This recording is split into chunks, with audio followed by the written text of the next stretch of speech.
Why did you bring me here? I saw that you released the others. Sir Gregory, I would ask that you listen carefully to what I'm intending to reveal to Inspector Lestrade. You murdered Sir Rodney Bentcliffe in cold blood, and you did it for money. What? No, that's not true. I am afraid that it is. The ingenious ghost weapon that you used only served to prove the premeditation. You're insane. It was a spectacular felony, one that intrigued the police and encouraged the press. Scandal is an excellent means of bringing the public's attention to your baths. And eventually, of course, it brought me too. You have it all wrong. Well, I didn't expect you to possess much in the way of courage. May you be a fraction more inspired before you meet the hangman. Farewell, Sir Gregory.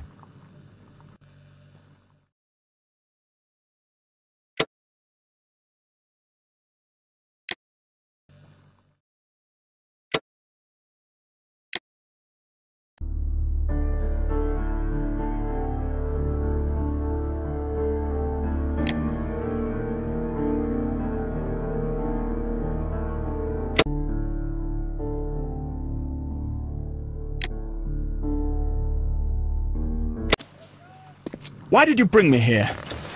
I saw you release the others. Strictly between you and me, Sir Gregory, I admit that you played a masterstroke with your ghost weapon. I know that you killed Sir Rodney Bentcliffe. What? Nonsense! How dare you? That is not to say I support the crime. However, you are safe with me. You? I don't understand. The police shall hear my version of the facts, the one that shall reveal Sir Rodney's true nature. He was a genuine adversary, was he not, Sir Gregory? He was corrupt. Well, he certainly was. But I never did such a... Would you rather I change my mind? I trust that you will preserve the tranquility of these baths in the future, Sir Gregory. I don't know what to say, Mr. Holmes. Lestrade, if I might have a word with you, please.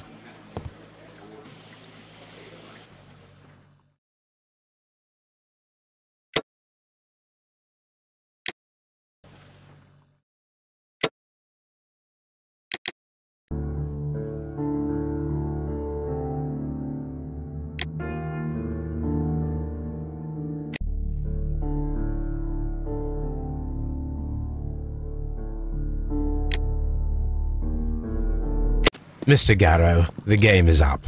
I see straight through you. You see straight... what? You have a decided talent in mind manipulation. We all believed your comedy. The medication almost tricked me, I'll admit, but all of it was fake. The hallucinations, the hysteria. Mr. Garrow, you are a dangerous psychopath and a clever murderer. The method by which you disposed of the crime weapon... Oh my God! I killed him! It is no use to deny it. I despise cowardice in any form. What will you do with me? You will be sent to a medical institute, where you will receive the best treatment to facilitate your full rehabilitation. What the good Dr. Watson is trying to say is, life seclusion in a lunatic asylum awaits you. I would rather be dead! That is your choice.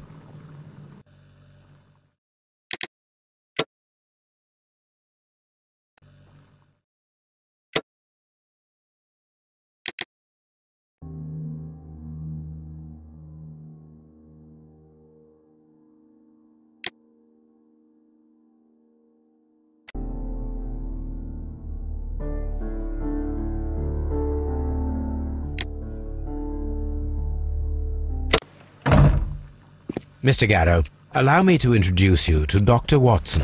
Mr. Garrow, please do not be alarmed. We only wish to help you. You were under an intolerable stress, but it's over now. What? I can attest that your medication affected your judgment. You will not recall, but it caused you to temporarily lose control. Did I? Are you saying I, killed Sir Rodney? I am afraid so. For as my doctor will persist in reminding me every single day, drugs can be harmful. You developed a malevolent obsession with Sir Rodney. You believed him to be unworthy, sacrilegious.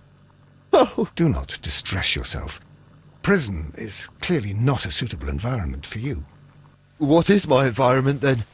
You're suffering from an acute form of melancholia, but you can and will be cured. All you need is rest and detoxification. I will take care of every detail.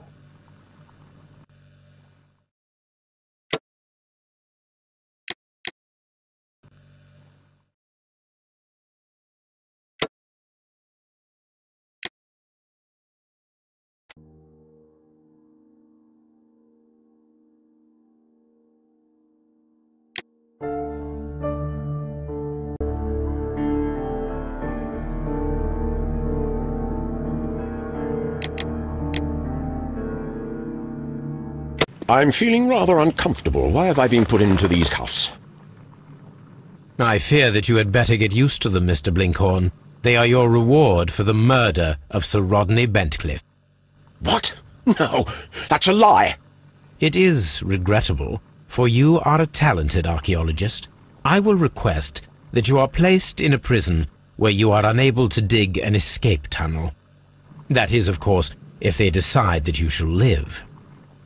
The consulting detective who salutes your intelligence in performing the perfect crime, yes, but also the gentleman who detests your motivation. You know nothing. You wish to be the one who would reveal this to the world. Is that the golden knife? How? I also like to dig, you see. I only followed your trail. Such a pity that there is always someone willing to steal your credit, wouldn't you say? And there was the chance of a lifetime. You had to take it. It was not to be shared. But now I am here, and there is no one who will stop the tread of justice, Mr. Blinkhorn.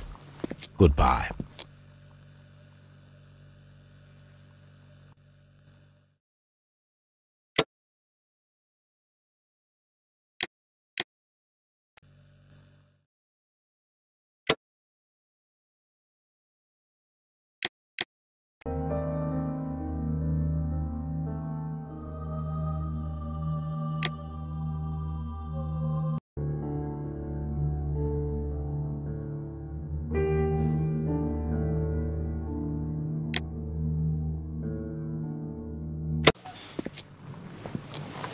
Mr. Holmes, what happened? This. Is that the golden knife? How? I also like to dig, you see, Mr. Blinkhorn. One never knows what one might find. Occasionally, remarkable rarities, such as this. The thrill of the discovery, and one's own enhanced reputation. Wouldn't you agree? Well, are you suggesting that... I am not suggesting anything. I know. You found the knife. You are an intelligent man. The ghost knife shall remain one of the most ingenious constructions I have seen in my career, I do assure you. I don't understand. Yes, you do. I am praising your performance, your perfect murder. What? Wait, are you accusing me of murder? No, I deny it. Mr. Blinkhorn, it is no use to deny it. I know the truth. You had no choice. Because it was you who found the golden knife, and therefore you had to be the murderer. Sir Rodney was determined to receive all the credit for the find, when in fact it was your work. He would have crushed you to be sure that you could never tell the truth. But I uphold the truth, and I will tell it. What do you mean? That you will save me? What I mean is that you deserve a second chance. I shall be following your career with the keenest interest, Mr. Blinkhorn. Farewell.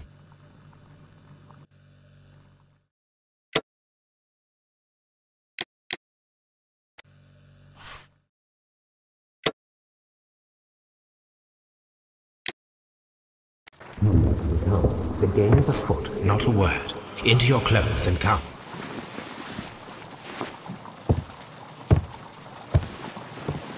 I'll wait for you in the sitting room. I've just received a note from Inspector Lestrade, a letter from the suburbs. He is in need of my presence. Whenever he has asked for my assistance, it has always turned out to be entirely justified. I fancy that every one of his cases has found its way into your collection. Yes, they all seem worthy of... However, I regret your fatal habit of looking at everything from the point of view of a story instead of a scientific exercise. Oh, Holmes, you... I beg your pardon, I digress.